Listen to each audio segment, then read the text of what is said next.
রাসূলুল্লাহ সাল্লাল্লাহু আলাইহি সাল্লাম বলেছেন, যে আমার একটি হাদিস শুনলো, সবার মাঝে ছড়িয়ে দিল, কিয়ামতের দিন তার চেহারা নূরের মতো উজ্জ্বল হয়ে যাবে। সুবহানাল্লাহ। আসসালামু আলাইকুম ওয়া রাহমাতুল্লাহি ওয়া বারাকাতুহু। প্রিয় নবী হযরত মুহাম্মদ সাল্লাল্লাহু আলাইহি সাল্লামের গুরুত্বপূর্ণ কিছু হাদিস নিয়ে আলোচনা করব। সবাই শুনবেন এবং শেয়ার করে সকলকে শোনার সুযোগ করে দিবেন। আপনার কারণে হাজারো মানুষ প্রিয় নবীজির হাদিস সম্পর্কে জানবে, শুনবে, শিখবে।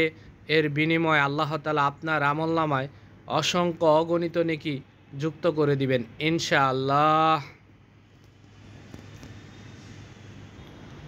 রাসূলুল্লাহ সাল্লাল্লাহু আলাইহি সাল্লাম বলেছেন, আল্লাহ তাআলার নিকট প্রিয় সেই আমল যে নিয়মিত করা হয়, যদিও তা অল্প হয়। মহান আল্লাহ তাআলা অল্প আমলতেও খুশি যদি সেই আমল নিয়মিত করা হয়।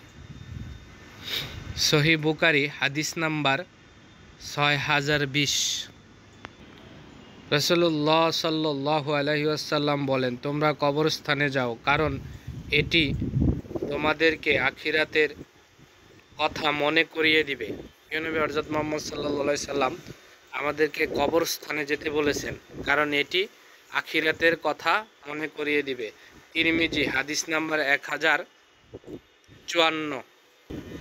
নবীজি বলেছেন, ভালো চিন্তা ও উত্তম ধারণা করাও ইবাদত। আপনি একটা যে কোনো বিষয় নিয়ে ভালো চিন্তা করলেন এবং একটা ভালো কাজ করবেন মনে মনে ভাবলেন, এটাও একটা ইবাদত। মিশকাতুল হাদিস নাম্বার 4827।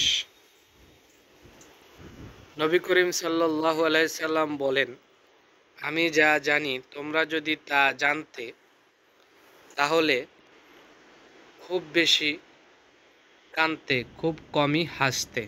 রাসূল সাল্লাল্লাহু আলাইহি সাল্লাম যা জানেন, আমরা যদি তা জানতাম, তাহলে আমরা খুব বেশি কাঁদতাম এবং অল্প পরিমাণ হাসতাম। হাদিসটির গুরুত্ব অনেক বেশি। সহিহ বুখারী 6486 নাম্বার হাদিস। অবশ্যই সকলকে জানার সুযোগ করে দিবেন ইনশাআল্লাহ।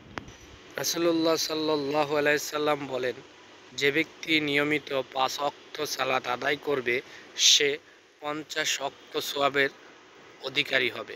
50 ওয়াক্ত নামাজ পড়লে যে সওয়াব পাওয়া যায়, নিয়মিত 5 ওয়াক্ত নামাজ পড়লে আপনি সেই সওয়াব পাবেন। সুবহানাল্লাহ, সুবহানাল্লাহ।